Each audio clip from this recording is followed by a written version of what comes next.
Okay, combining two variables on iNZight is a skill you need for excellence. It's a little bit like for merit, you have to compare the seasonality, residuals and trend. For excellence, you actually have to make a new variable. To do that, up here there is a title that says manipulate variables. Click there and then create new variable or variables. For this example, I am using Arctic and Antarctica sea ice. So this is actually the volume of sea ice in Antarctica and in the Arctic. And I've got here quarterly data. Oh no, I don't. I've got monthly data. Oh, here we go. Sometimes you want to space out, you can't read what's the title of each variable is called. You can just enlarge that, and you can even enlarge the whole screen if you need to see more of the variables.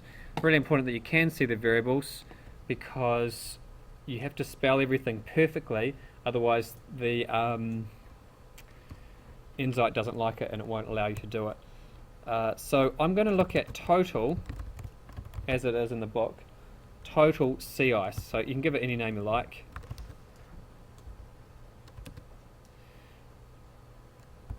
I could have easily done the difference in sea ice, but I'm going to add the two, Arctic plus Antarctica volume of sea ice, together.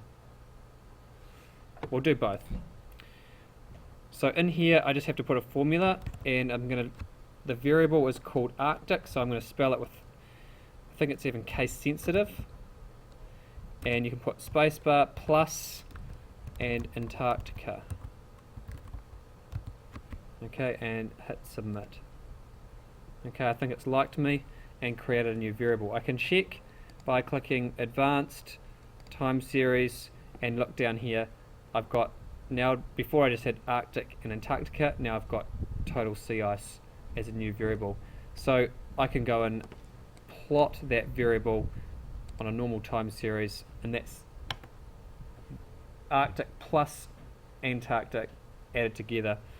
A nice little check, or to see all three graphs at once, if you highlight all three of them and compare series,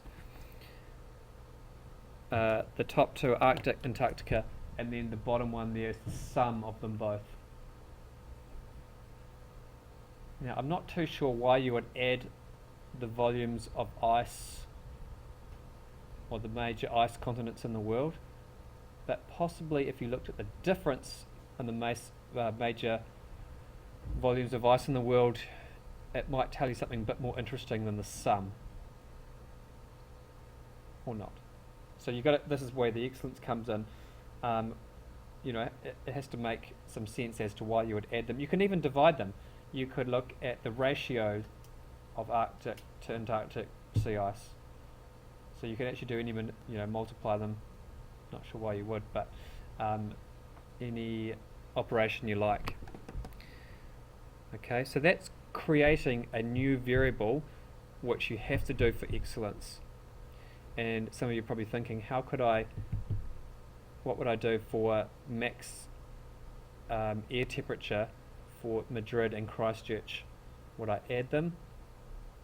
Would I subtract them? Would I divide them? What would I do? Okay,